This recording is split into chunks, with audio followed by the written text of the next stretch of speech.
Welcome to Deal Nation, where we tap into Launch Control's nationwide network to find out what's bringing in deals and how we can all work together to build generational wealth. We're joined today by Erik Bee, the owner of Real Estate Funnel Systems. How you doing, Erik? Very good. Thanks for having me, Michael. Appreciate it. Yeah, absolutely. You and I have been in touch over the years from time to time. I know you do great work with a lot of our subscribers here at Launch Control. So happy to have you on and excited to kind of dive into the details. With real estate funnel systems, you guys offer a ton of help to people, everything from how you talk to sellers, how you talk to buyers, a lot of the analysis tools. And I really want to give you plenty of time to jump into that. But I also know that you've been in the industry for what is it, 24 years now? Yeah, man. I know I'm dating myself, but yeah, it's been that long. It's been a long time.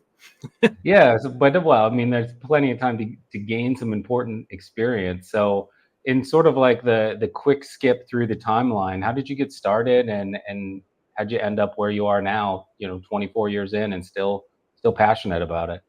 It's still rocking. I know. Gosh, I got my start right out of high school.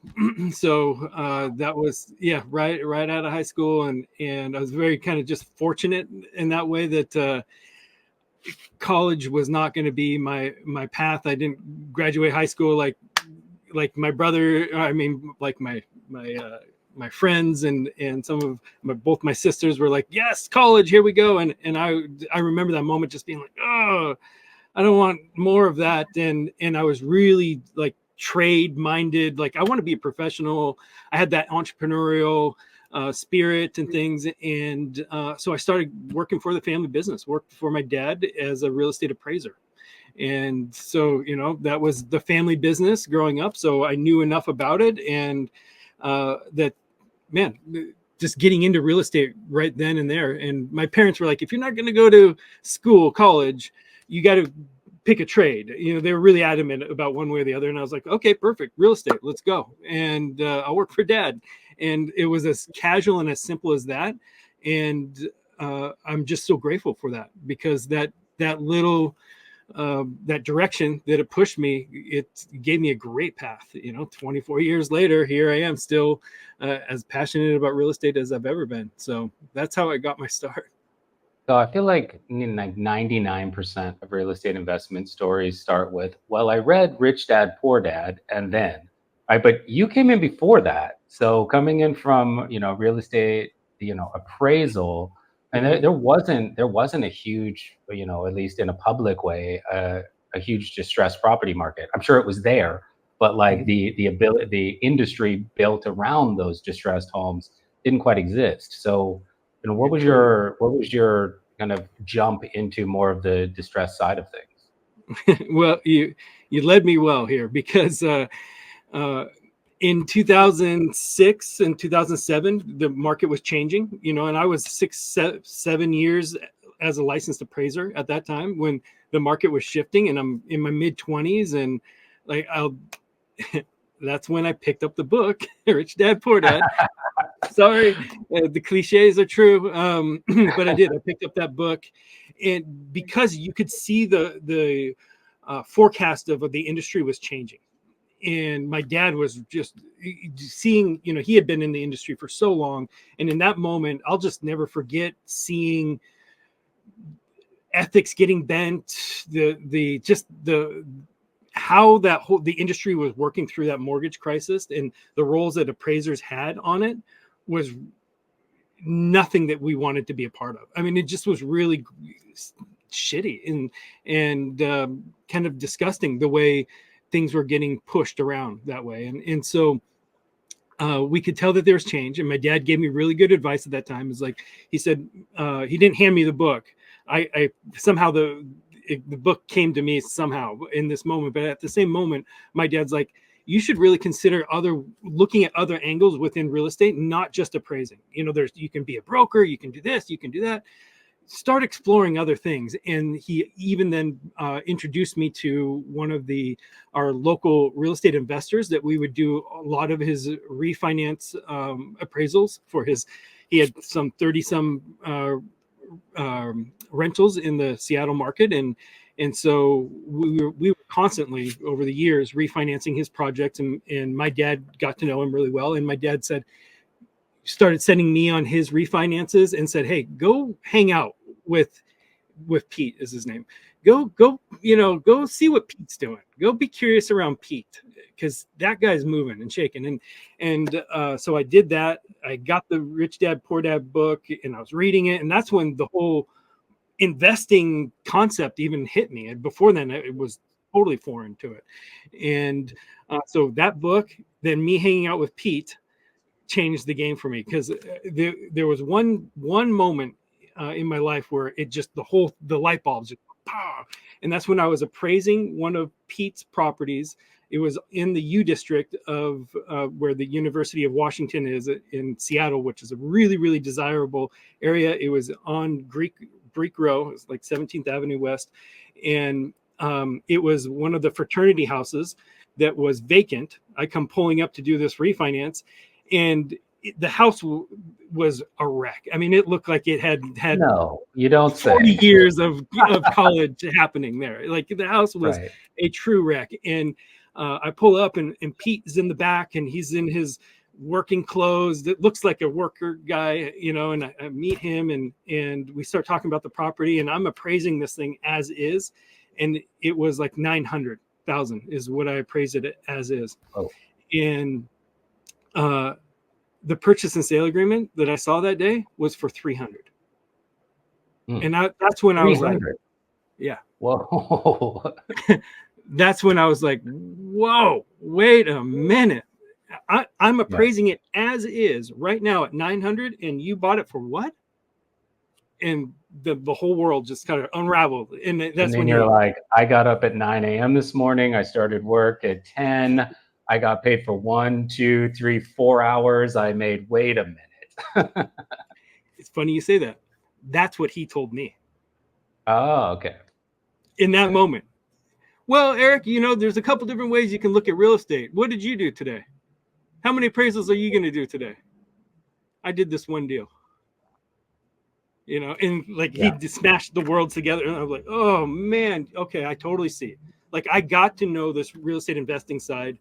You're obviously a boss in this category. And he explained the guy that owned it was in a bunch of legal trouble, had a nasty divorce, that was an alcoholic, that was on the ground, and he just took for what it was owed on it, and saved the guy's situation. And he explained that whole thing to me. And as foreign as it was like, oh wow, okay, not everything goes to the MLS. Oh yeah, wow, that's interesting. Okay, I knew that happened, but I didn't realize that there was a whole off-market market. And so he explained all that stuff to me, and then he allowed me to do some ride-alongs with him.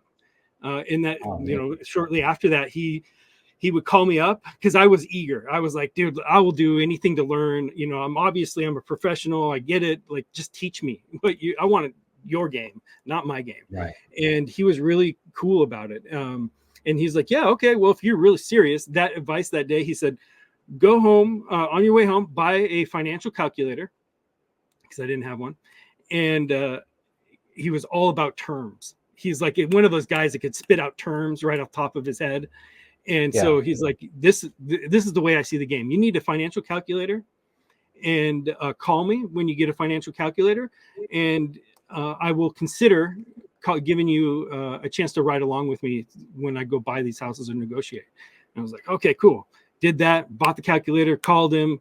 That next week, I was in his car riding along to a direct-to-seller situation, and he negotiated the whole deal and went through the whole process with me standing right next to him. And I'll never forget that moment too. That was, again, where he was negotiating the price, and the guy he ended up going down into his safe and pulling gold out to make the deal connect for Pete. And I was like, oh my gosh, man, Pete, you're buying things undervalued. People are getting gold to pay. Like, this is insane.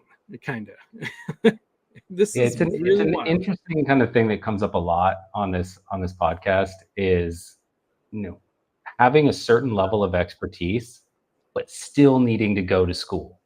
Like that you, having worked as an appraiser and knowing what the value of the property is actually worth, I'm sure has been worth its weight in gold a million times over in your dispo process, right? In dealing with the actual end buyer.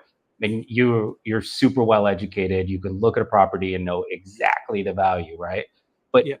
the seller side of things and what Pete was teaching you, and like going in and having some empathy and actually talking through solutions with the sellers and understanding what their motivation is and getting a good number, getting a good deal without making them feel like they've been gotten. Like Mhm. that in itself is a hugely different skill set, and one that even with as much as you knew and as much experience as you had to go back to school. You had to do ride-alongs, right? Like, Totally. It with that type of enthusiasm too, and just like I am, pour the cup out. I am ready to learn.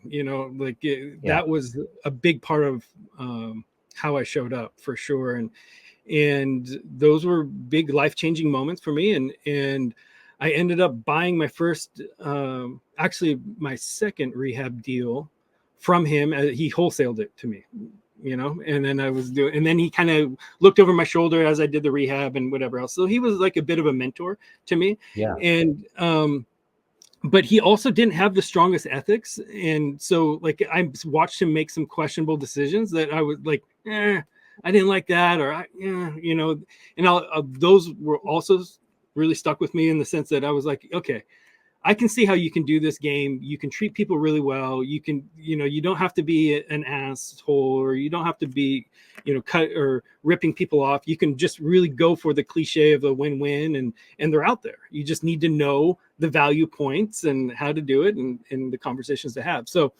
that was real valuable for me. And so as I did that and I got into my first couple projects, I also knew again that I was really hungry to learn. I didn't want Pete to be my only exposure to this industry, because again, I saw a couple of things that I was like,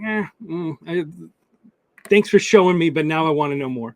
And I hired a coach. I was at my wife and I were sitting front row in our local RIA event, just networking and just going from totally green in the industry, an appraising view angle, to like the whole world of investing was just like, I'll never forget just like how, like, holy cow, I just didn't even know this existed. And so my wife and I were just like, okay, let's go to all the networking events. Let's figure out, let's see who's doing what lenders, and exercising our network and all this stuff. And so we went there to our local RIA event in Bellevue. And this was right when Than Merrill started the real estate education company called Fortune Builders. And he was speaking at our event that day, and we just kind of hit it off. He's an excellent sales guy. And so he sold us into his program, and my wife and I bought $5,000 mastery program that they called way back then, and we just kind of jumped in, both feet, just like we knew this was going to be a big part of our long-term future, was understanding this game. So we did that, and we flew from Seattle to Connecticut, where Than and Paul, JD, and Conrad, where they had their original CT Homes office, and we shadowed them for a while, for a week or so, and learned as much as we could, and then became one of their success stories.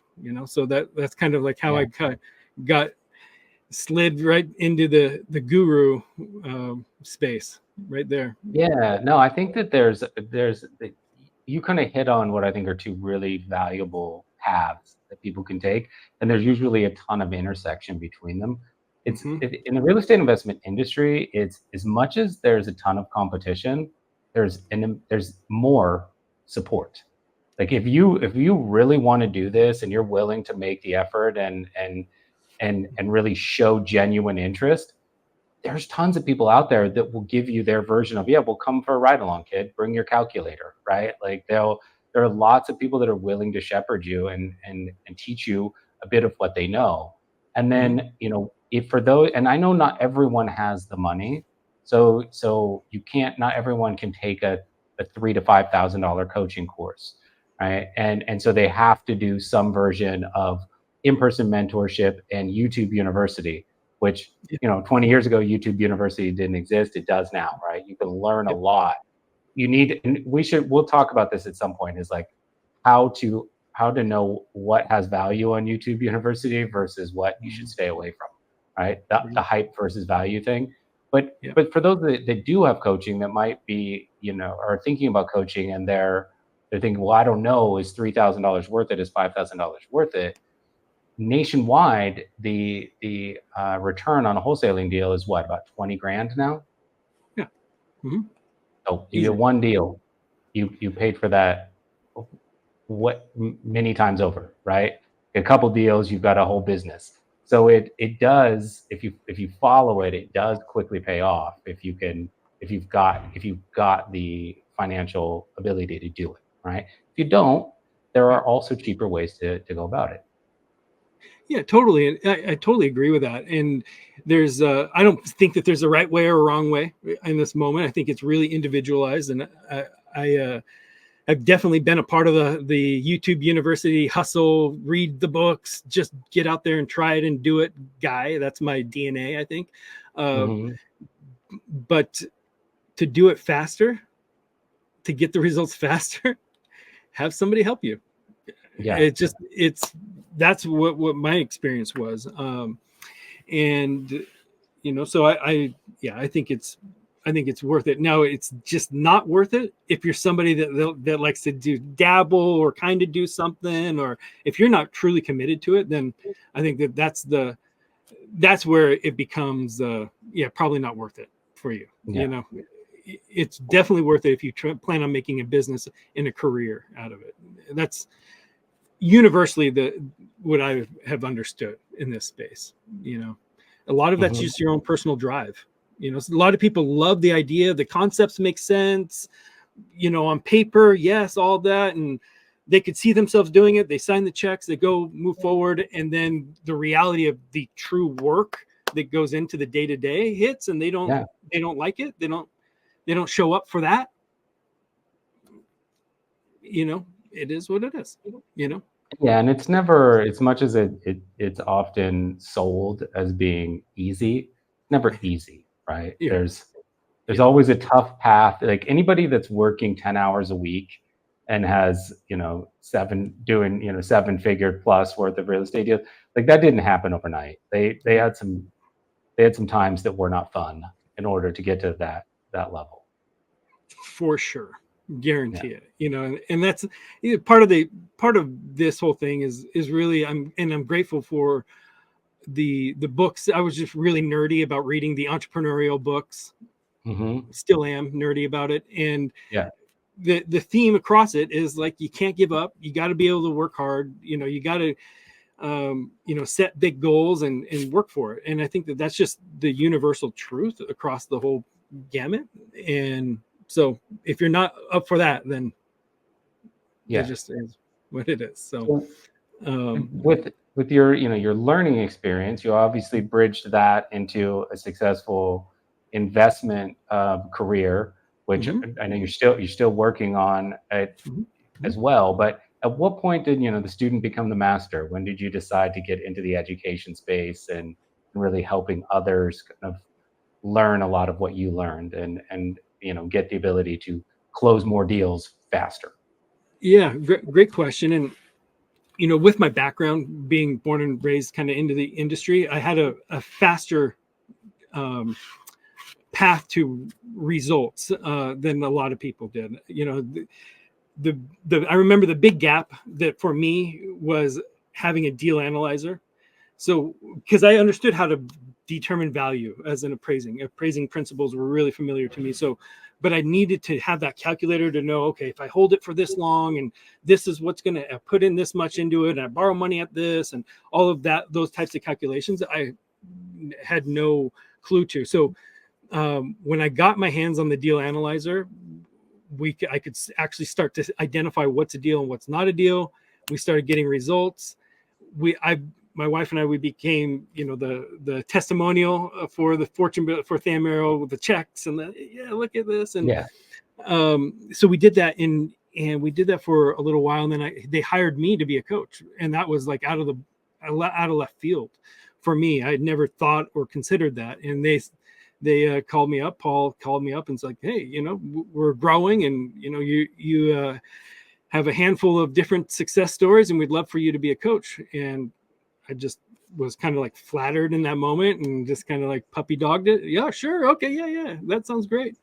The stroke of the ego, all that stuff, and I was like, okay, yeah, I'm in on this. And so then I started coaching their students, you know, through their system that I was using, and it was a really natural fit for me, even though that wasn't on my radar. And so I started doing that for them.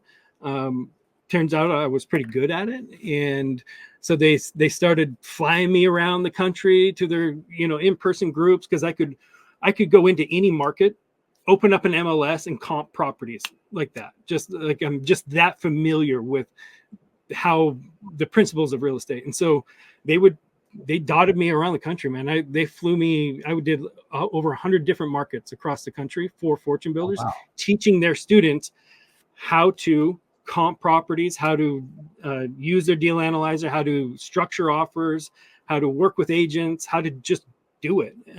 So I would spend a couple days in, you know, any market USA with their students, teaching them that hands-on, walking properties. And I really enjoyed that. I enjoyed it largely because I was able to physically test these principles across the country in different price points and see that they do work. Mm-hmm. It's universal. I mean, I can confidently tell you, drop me off in Little Rock, Arkansas, or Portland, Maine, and I will know exactly what to do with confidence. Period. Yeah, I mean, in marketing, you would be referred to as A/B testing, right? You have to be able to take theory and prove it in practice, and you're able to do that, like being able to move around the country, test things in different markets, take something that, you know, when you're a coach and you're giving this advice, and there's a tiny little voice that goes, "Oof, I hope this works." It removes that, right? Because now you have the data to back it up. You've got the proof to show it. You're exactly right. That confidence that when you do it and you see it again and again, and you see the success stories start to pop up in all these different markets. Oh, I did exactly what you said, and this happened. Of course, perfect. So I did that, and it brought a lot of that type of confidence that we're talking about. And then they hired me. You know, I was still working in Seattle on my own real estate business, but then Than called me up and said, hey, you know, you're doing really good here. We're moving from Connecticut or they already had moved from Connecticut to San Diego at this time. We would love to have you come down here and work with us. So I did. I picked up my family and I moved everybody down to San Diego, and I jumped in, you know, to a leadership role in Fortune Builders and CT Homes. So for 7 years, I ran all of the marketing and acquisitions for their investment company, CT Homes in San Diego here. So we would do about 100 transactions a year, you know, with my hands just doing all of this process. And then I would teach their inner circle students that would fly into San Diego. I would teach them for 3 days in a row, just exactly what we're doing, how we're doing it in the field in San Diego. And that's, I mean, and it was kind of cool because I was given the opportunity to create an event for their students. And that's what we created, the event that I wish I had, which is really hands-on, really detailed. Just the whole, you know, head to toe process with us in the office for 3 days in a row. I would teach that twice a month, and then do the business, you know, Monday through Friday. And it sounds like an amazing experience. Kind of sucks that you had to relocate to San Diego. Poor thing. Yeah, right. But exactly. Exactly. My wife was the one that really pushed on that one. She was like, "Oh, San Diego, yeah, let's do that." Yeah. Never a bad thing. Yeah, exactly. So so that's kind of, you know, my background there. You know, just doing it and being heavily involved in it with them, and then you know, eventually the company Fortune Builders changed. You know, from when I first started, it was like a real family environment, and then when I eventually left them, they were 7 years later. They were, you know, over 500 employees large, and you know, it was just a different beast. And so it was time for me to. Hard to keep when companies scale that much. It's hard to keep that kind of close-knit family feel to them. It gets corporate somehow or another with size, you know. It sure does. And so I got to experience that. And I picked my moment to get off that train and Yeah. just do it my own, or do it, myself, do my own transactions, because I had people hitting me up all the time to, teach me this. Can you teach me that? Or I see you on the mastery side all the time. Can you, people are just reaching out, and social media, it's easy to Yeah. find us. Eventually I was just like, okay, I'm going to go do this on my own and do my own deals and grow my own curriculum, because the part of the business that I'm passionate about, that I just truly love, is the sales process of how to generate a lead, but more importantly, once that lead's generated, how to have the appropriate conversation to walk them through a decision-making process, our sales process, with logic and support and efficiency that creates an experience that is wow worthy. And when you do that, transactions happen. So, like, I really enjoy that part, and the analysis of the property, all of that is tied together. So I really specialize in direct to seller in-person appointments. We do a lot virtually as well, but that belly to belly, explaining real estate, explaining the market, how I do it. I developed a process that's paperless on my iPad, so it's really slick and super smooth and thorough and professional, and it makes that part of the business just a joy for me. And it's counterintuitive. A lot of people hate it, and so I really carved out a spot that I love, and I love to show people how to do it well. Well, it is a really unique sales process. Mm-hmm. Whereas, like, on the buyer side, and when you're into dispo and you're talking to your end buyer, that's a business to business conversation. Mm-hmm. And it's a very straightforward conversation where you can get down to numbers really quickly, right? Yeah. Like, we both know you're going to make X amount because you're going to use it as a short-term rental. I need to get this amount minimum. You can go pretty much straight into that. Like, let's not BS about this. Let's just Mm-hmm. talk numbers, right? But you can't do that with a seller because they're in an emotional situation.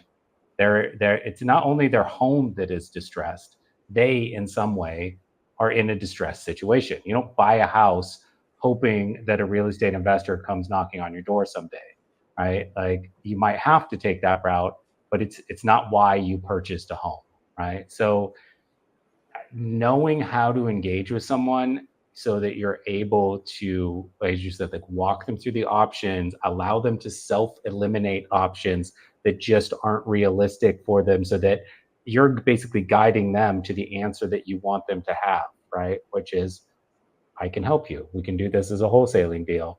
It'll be well, you won't say wholesaling to them, but right, like, we can do this as a cash offer. It'll benefit you, but teaching people how to get them to come around to that realization, as opposed to going in with a buyer conversation mentality of like, look, I'll give you this, it's all cash, take it or leave it, which tends to not land well. It can certainly be awkward, to your point. And I love what you just shared right there, because it's so true. And there's a lot of emotional layers in our sales process that we have to unpack and handle with a lot of care and respect. The numbers are big for people. It's a house. We're not just buying a bag of chips here. It's hundreds of thousands of dollars oftentimes, obviously depending on your marketplace, but like, there's a lot of like this heavy consideration going on, and it's very emotional. And so tapping into that, and this is where I really rely on my appraising background, is because I can speak the value, how we determined our opinion of value, and what we project to happen in 1, 2, or 3 scenarios. Having the ability to articulate that is really, really important. And that's what I feel like I do really well. And my presentation kind of leads me this direction. And it does it creates a supportive environment that they can make a logical and or emotional decision for themselves, but they have all the information they need. And one thing that you just said, and I'm sure the audience here would relate with, which is like, you help them make the decision that you want them to make. And that's what a lot of people, how it sounds for a lot of people. And what I'll change, or kind of what changed for me, is that we do listings just as much as we do cash purchases.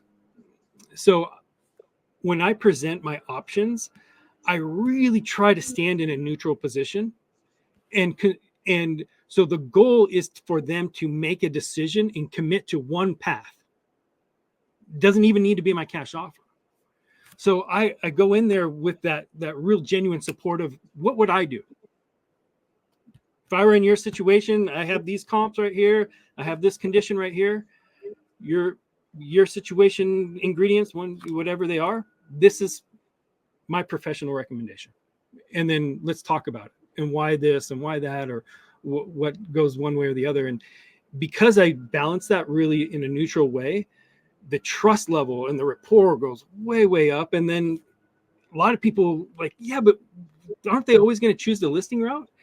And the thing is when you do this really well, and they don't feel like they're getting ripped off or strategically led into something that's going to benefit you and not them, it's shocking how often people will knowingly leave money on the table to take a cash offer to satisfy their own personal needs. It's just way more popular than you might think. When you put the two options side by side, it might shock you how many times people are like, I'll take the less money.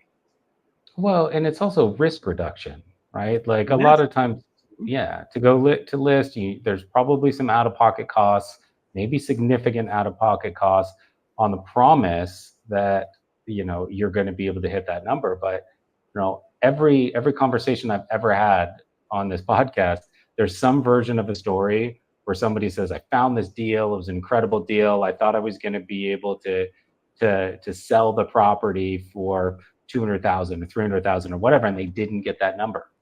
They ate it on the deal, right? That seller could very well eat it on that deal, and they know that, right? So there's risk reduction. Big time, absolutely.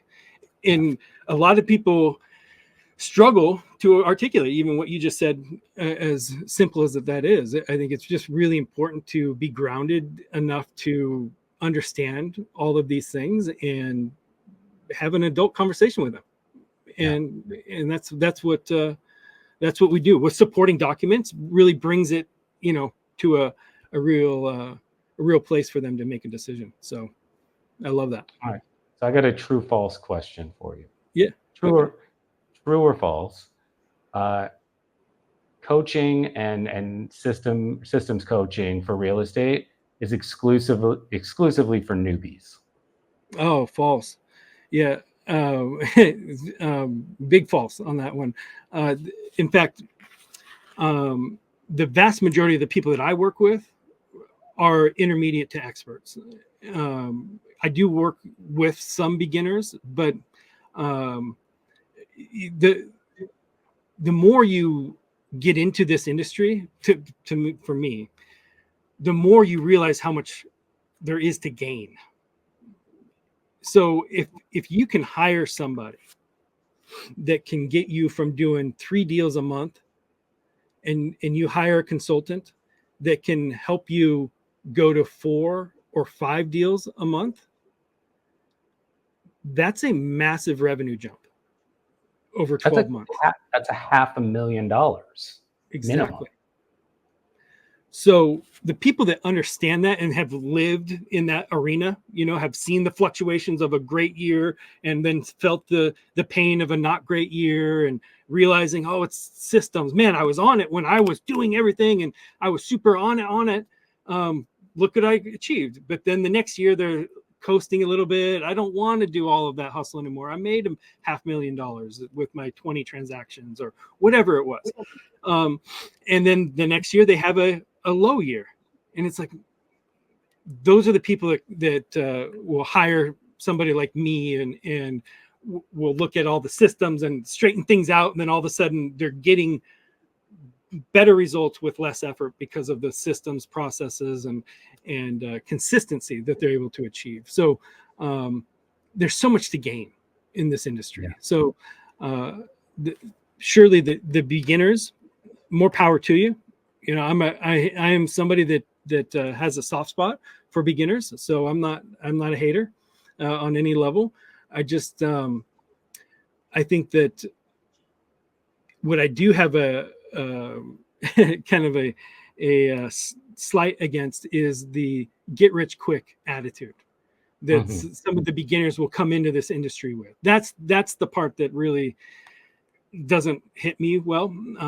But the people that come into the industry with like, hey, I'm here to work really hard and do what it takes. Like, cool, man. We need more of you in this industry. You got good ethics? Cool. Welcome. Come on in here.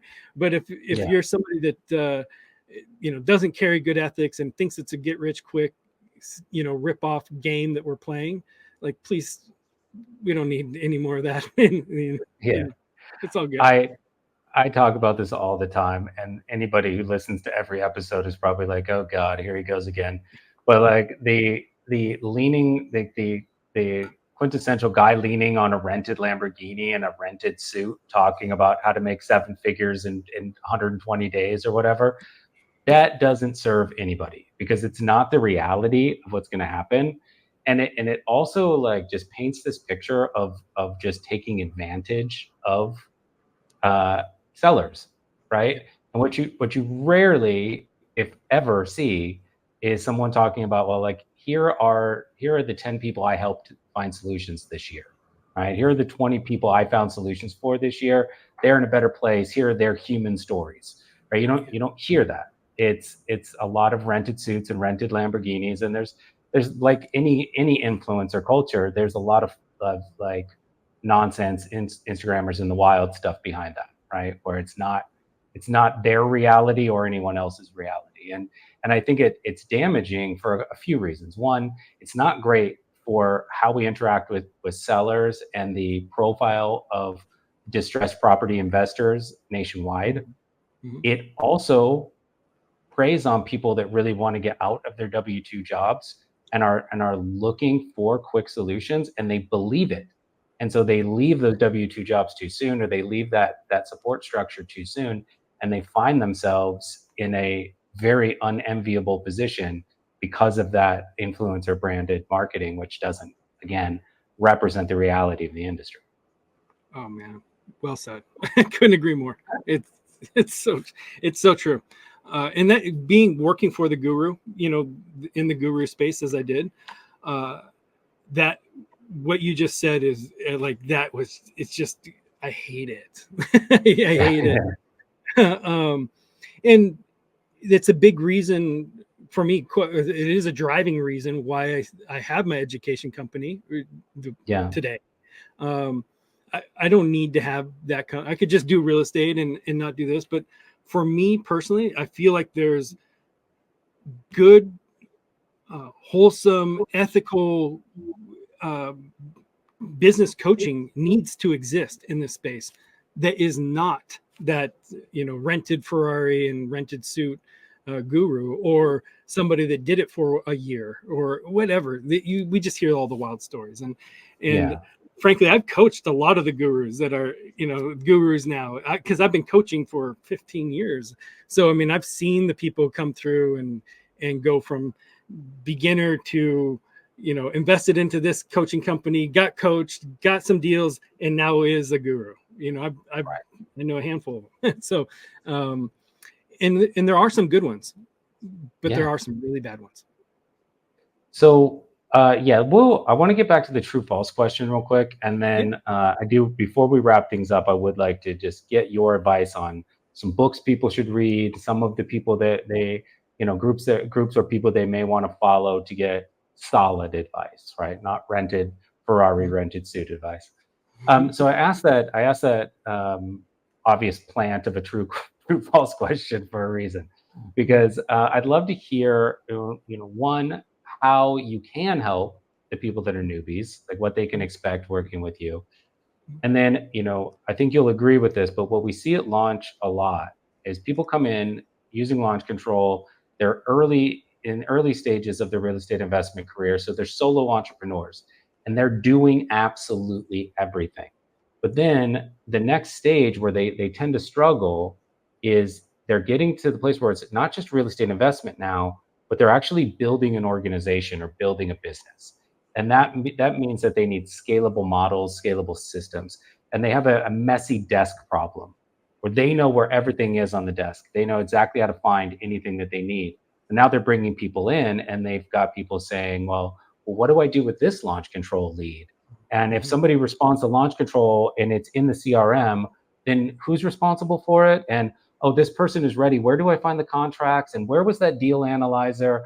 And that they're realizing that a messy desk can't work at scale, and so they often need help creating these teachable, repeatable models, so that if people are very successful in their organizations and go off onto their own investment careers, they're not starting from zero every time they want to bring someone on. So the two places I think that people like yourself can really be helpful is newbies, and then scalability and giving their teams the ability to really fire on all cylinders. So maybe give an example of ways that you can help each of those groups. Yeah, great. So the beginner, there's so many good resources out there. One of the big resources that I think is a great place to start for anybody, if you're listening to this and you're just like, I don't have any money to invest in, but I just really want to start to learn, is Bigger Pockets.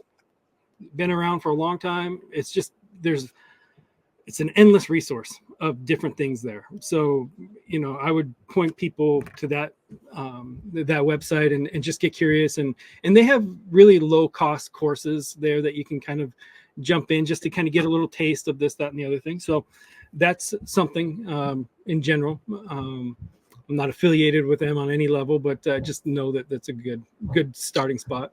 I mean, that's a great foundation, right? Like if you're involved in real estate investment and you're not in some way leaning on Bigger Pockets, it's a storehouse of information. Exactly. And they rate, you can go dig for reviews of other gurus or other programs and things in there. So I think that you can get it's a great just resource, starting spot, home base, if you will. Then, for people that are looking to, hire a coach or get into a program and accelerate their results, because that's really what it's about to me, is accelerating results. If you're working with somebody that can show you and hand you the right templates and the scripts and the processes and the technology pieces, you can take what other people do in a year and get it done in 3 months, just by knowing what steps to take, exactly when to take them. So for those people, that's what I help them identify, where we do. Number one, with all of my clients, and I feel like this is a really important thing, is you do a strength and weakness evaluation. Where are we strength? Where are we strong in our business, in our real estate understanding? Where are we weak?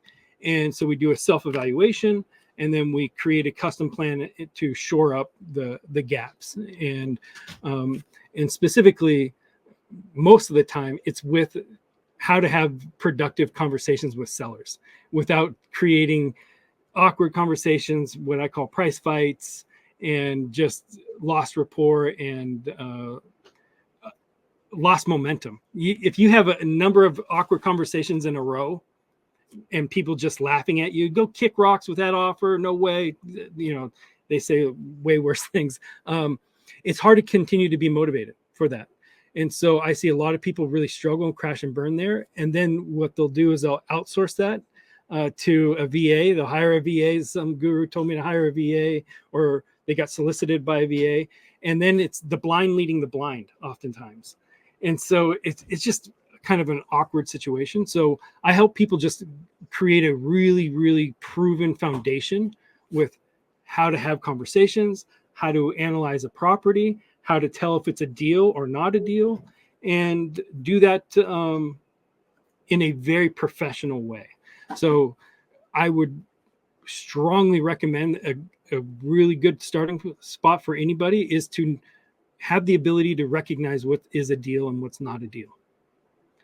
So for launch control at the beginning stages, like something that we'll give people as a guideline is don't get started with launch control until you can commit to 90 days. Because at 90 days, if you can commit to 90 days, you will get a full pipeline. You will have in-process deals.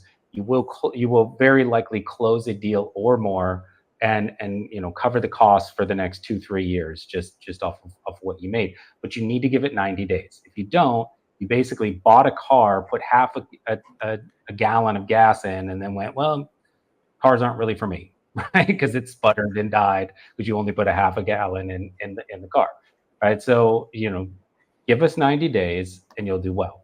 So is there sort of an equivalent with you of like there's certain entry points or certain markers that they should hit before they come to you, or is it something where if they're just industrious, they can come straight away before they've ever had a seller conversation to prep?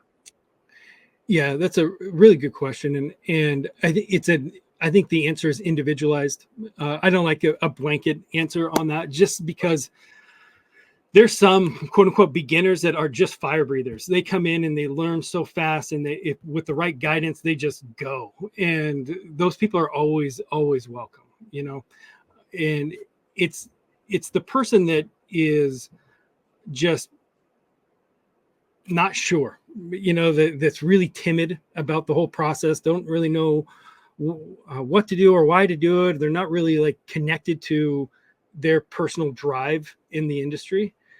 Those are the people that I'd say, hold up, wait till you really connect and you really want to make something of it before you invest this way, because we're going to hold you accountable. We're going to show you what to do. And if you don't love it, it's not going to be fun.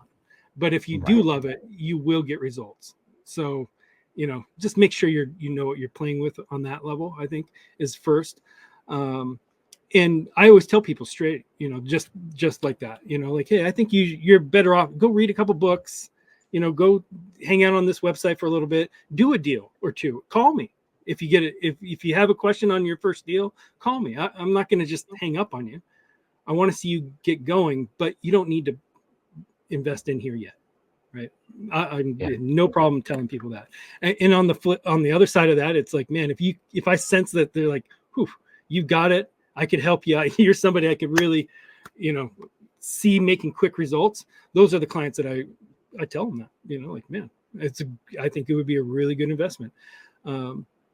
And so that's how the beginner concept looks for me. But a lot of my clients are a 2 or 3 person team that are growing to a 6-person team, like that intermediate type of investor. That's what I call them. And they're the messy desk syndrome. A lot of real estate professionals make good money, have a really messy desk. Yeah. And from the outside, you might think, wow, you've been doing this a long time. You seem to make good money. Like, you must not have a messy desk. Well, I'm here to tell you that a lot of these types of people have a messy desk.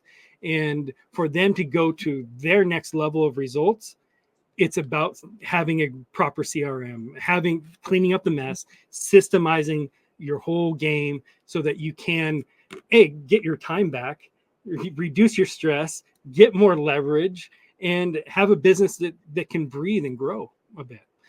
So I work with people on installing the certain CRM technology, follow-up automations, the scripting, the deal analysis, all of that stuff at the right time for them to grow into the business that they want. And so that's what I really help people with. That's amazing. So for everyone watching this on YouTube, you can see the URL right there at the bottom of the screen, realestatefunnelsystems.com. For everyone listening in, we will post links in the episode description so you can follow up and get in touch with Erik. Erik, I know you're a big reader in the REI space. Maybe I should start a Deal Nation book club at this point. We're getting some great, You probably getting some should. great recommendations. Yeah. So what are a couple of books that you suggest that you've come across recently that you suggest that people get their hands on? Yeah, I I have a couple books right here On hand. Love it. on hand on my desk.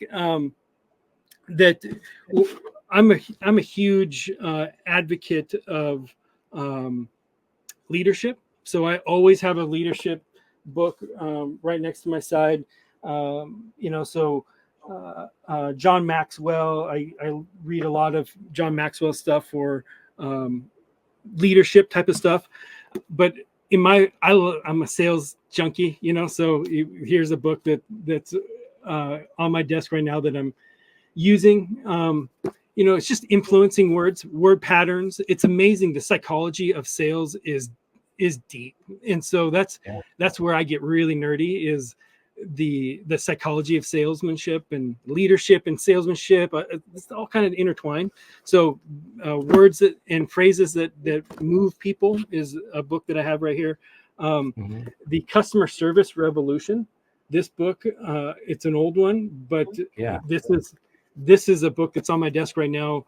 And this is a book that I have marked up a handful of times, because the customer experience of your business is so critically important. And if you can have that insight, you can build a customer experience from the beginning intentionally that's world-class. And so a lot of times people build a business and then they have to go backwards to make a world-class customer experience. And so being in the sales guy that I am, I like to, when you're thinking of sales, how can we create a world-class experience that is just wow worthy? And so those are two books that are on my desk. And then this one is an old classic that I'd always recommend.